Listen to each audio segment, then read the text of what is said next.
Well, Ukraine's allied countries were sending aid to Kiev. Unmanned aerial vehicles such as Bayraktar TB2 from Turkey were delivered to Kiev and started to be used. The Russian army had deployed in convoys around Kiev, and they wanted to control the region with a major offensive.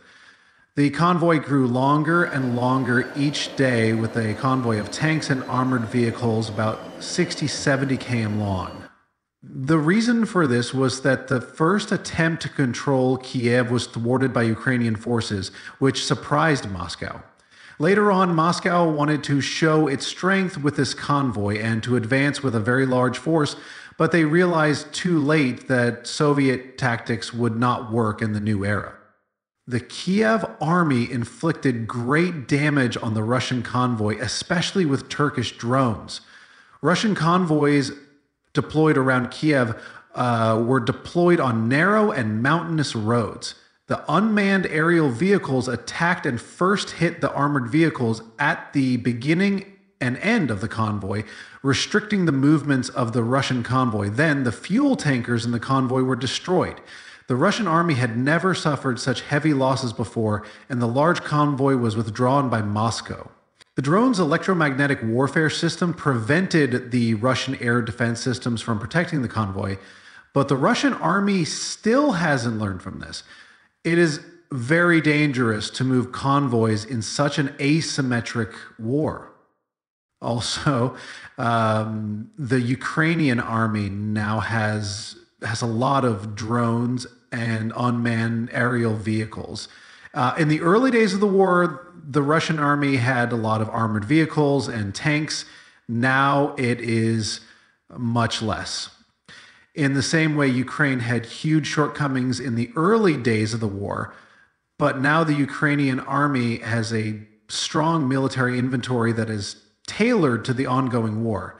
I would say that there are still shortcomings, but it is impossible to compare with the first days of the war. As the MIV Marines showed in their video, armored vehicles and groups of soldiers and convoys can be targeted by drones in a very simple and cost-effective way. The repulse of the main strike force of the Russian forces and the organization of this attack by drones has led to the mobilization of Ukrainian forces.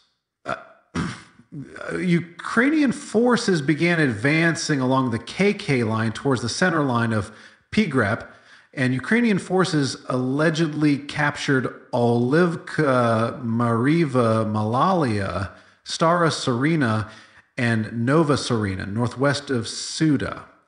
However, no official statement has been made, so it is not a definitive and verified report.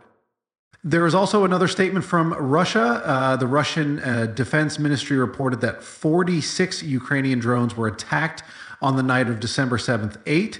There was no statement from the Ukrainian army on the subject, but the Russian Defense Ministry claimed that all drones were shot down. I will update you again when an official statement is made, but this is what Russia usually says. I do not think that all of these drones were shot down because the success rate of drone attacks is very high. We can understand this success rate from the attacks on Russia's fuel system. It is stated that 33% of the fuel facilities that Russia supplies fuel to were directly attacked. This is clearly causing fuel disruptions, but the Russian Defense Ministry denies this attack.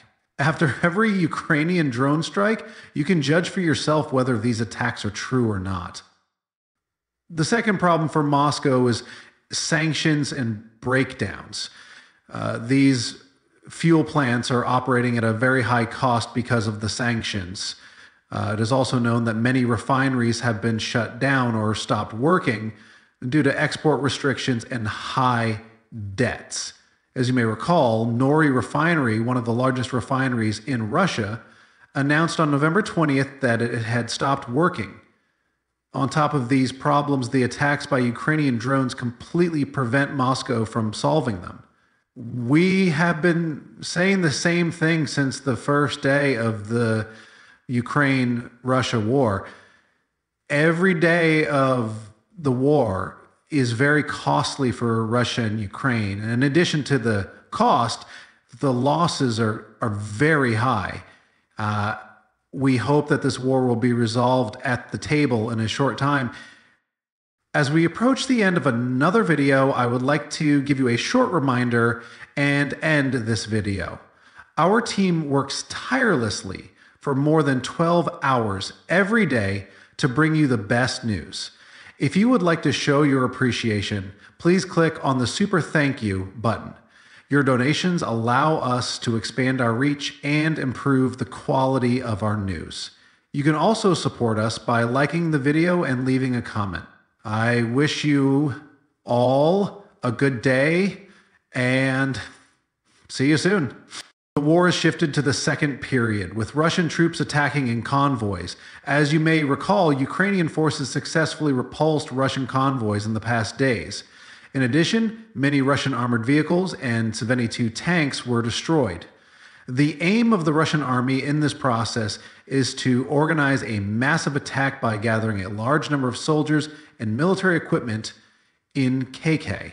Moscow wants to drive Ukrainian forces out of KK in one go. This is exactly why North Korean units are in KK. By keeping North Korean troops on strategic fronts, Moscow is trying to build an army composed largely of Russian forces. As this number has increased, there have been changes in both the shape and number of attacks by Russian units.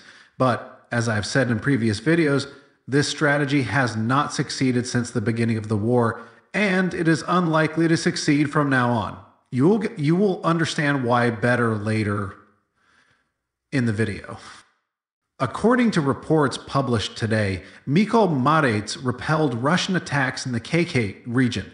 The destruction of the Russian convoys that I mentioned in the first part was also carried out by the Molive Marines. The attack by the Russian parachute unit was successfully repulsed, and one armored vehicle and Russian infantry groups were targeted by drones.